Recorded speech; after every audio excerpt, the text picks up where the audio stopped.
Hey Teresa, guess what? What? We're live. Oh wow, that's surprising. It's What's for Dinner. Oh good.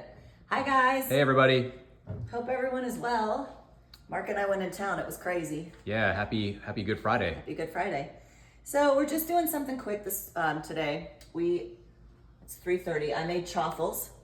And I tripled this recipe, but 1 cup of shredded mozzarella, 2 eggs, and 2 tablespoons of almond flour. Mix it together, and then you just make it in the waffle maker. Okay. And we use it for sandwiches. Which we have over here, right? Over here, yep. I melted Swiss on yours. I melted Munster on mine. Okay. And then we're gonna do corned beef, roast beef, whatever anyone wants. Yeah. Little Jane's crazy mixed up salt, Yeah. mustard, all the fixings. So, I'm going to ask a question. I ask one every single time. What's it gonna be? So metabolically speaking, Uh-huh. and when we say metabolic health, we mean the relationship that our body has with glucose and insulin, or sugar and insulin, and how our body reacts to eating foods that cause our sugar to spike, which also cause our insulin to spike or to elevate. So metabolically speaking, does any of this stuff we made today, and this stuff you made, I didn't make any of it, does any of this cause your blood sugar or insulin to spike? It will not. It will not cause it to spike at all because there's no carbohydrates in here. The only thing that is essential to rise or to spike sugar is glucose, carbohydrates. So sometimes when people tell me they don't eat sugar, I have to quantify what that means, because sometimes people mean they aren't eating candy, but they're still eating their oatmeal and banana. Listen, if you're having oatmeal and banana every single morning for breakfast, it will be close to impossible. You can lose weight if you're cutting calories in the beginning, but you will not feel full for very long, and it will be unsustainable. Plus, a banana or honey and oatmeal every single morning spikes your sugar way high, and then you lose out the whole rest of the day. Your body's trying to burn that. You'll never get into ketosis where you can burn your own fat. And this is all by design. Back in the 80s, the tobacco companies finally got in trouble for tobacco causing lung cancer. They couldn't hide it anymore. It was a direct causation. The tobacco companies got paid or got charged fines. They paid it. They didn't care. And then they walked over to the processed food companies. And back then in the 80s, it was only a little bit. They bought out little bits and pieces, and they applied the same addiction model from tobacco over to processed foods. The addiction model is the same. No matter what item or cultural thing you want to get people addicted to, there's 5 A's to addiction. 3 I talk about in the office, but 1 is accessibility. So do you guys remember, if you're old like we are, you remember the cigarette vending machines in IHOP and Village Inn? You put your coin in, pull the knob, cigarettes fell down. They had to take that direct to consumer advertising out, but who cares? Pharmaceuticals do it every day on the TV. But they had to take the Marlboro Man off the magazine covers, and then that was advertising. And so I think, so what? Because there's ice cream vending machines, there is soda and candy vending machines.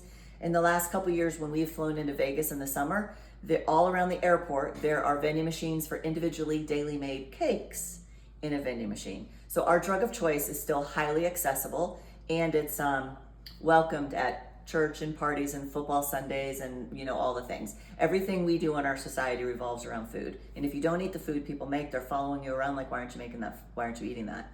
And then the other 2 A's I talk about is age and advertising. So they hit the youngest age group, which is to buy their product is preschoolers. And they went to like a children's channel like Nickelodeon. And over a weekend, back in the 80s, commercials for processed foods were about 50 over a weekend. And once tobacco bought that part out, it jumped to over 500. So 2 decades later, by the year 2000s, we all have a So obesity. 500. It was 500 junk food commercials on Nickelodeon for kids over the course of a weekend. Yes. So yeah, and it's funny how we're talking about this now, and I see the box of Captain Crunch in the background in the pantry from yesterday. We talked about that yesterday. Yeah, So, that's not real food. That's food-like substances. Yeah. That is not real food, but they make the food hyper-palatable. They have these food companies have researchers and developers that have volunteers when they're ready to launch a food or getting ready. They have volunteers hooked up to functional MRIs of the brain so that when you eat their food, they're going to make sure your whole brain lights up for addiction.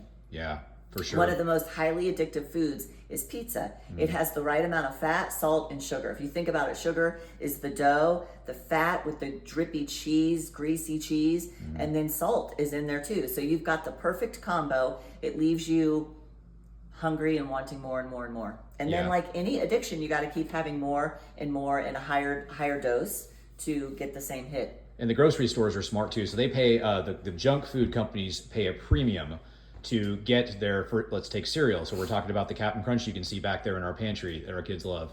In any case, they put that on the bottom shelf so the little kids walking through, or they're sitting underneath the cart like I used to when I was a kid with mommy and daddy, and they see those down low and they're like, Mom, Dad, I want this. So they get you with that. But the cereal companies pay a premium to get their cereals on the bottom shelf for that. The same thing with the checkout line.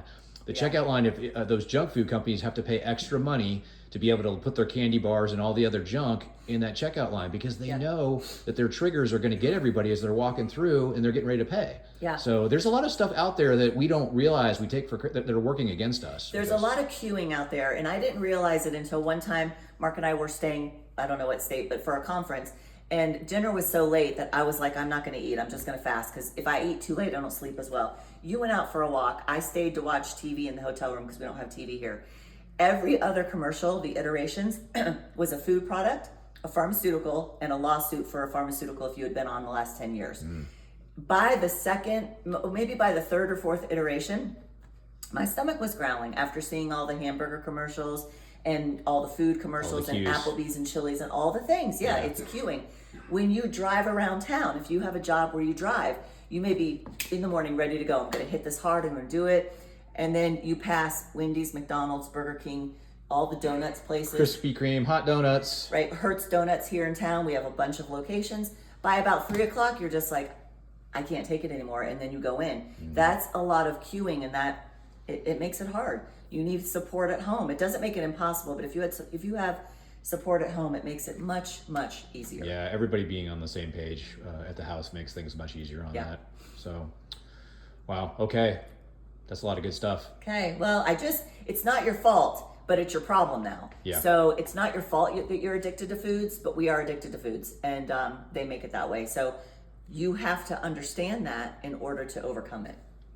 Yes. Okay? Good All stuff. Right. We will not be on tomorrow because Mark has to be at church early to volunteer for all those services. So tomorrow at our church, if you need a place to go, the South Campus here in town, it's James River Church, so you can look up times, but 3 p.m., 5 p.m., and 7 p.m. And then Sunday, our normal times on Sunday. But hopefully you can join us online or in person, and Mark will be out there waving or doing whatever he does. So hope to see you all there. Yeah. All right, Okay, guys. bye. Love you all. Bye.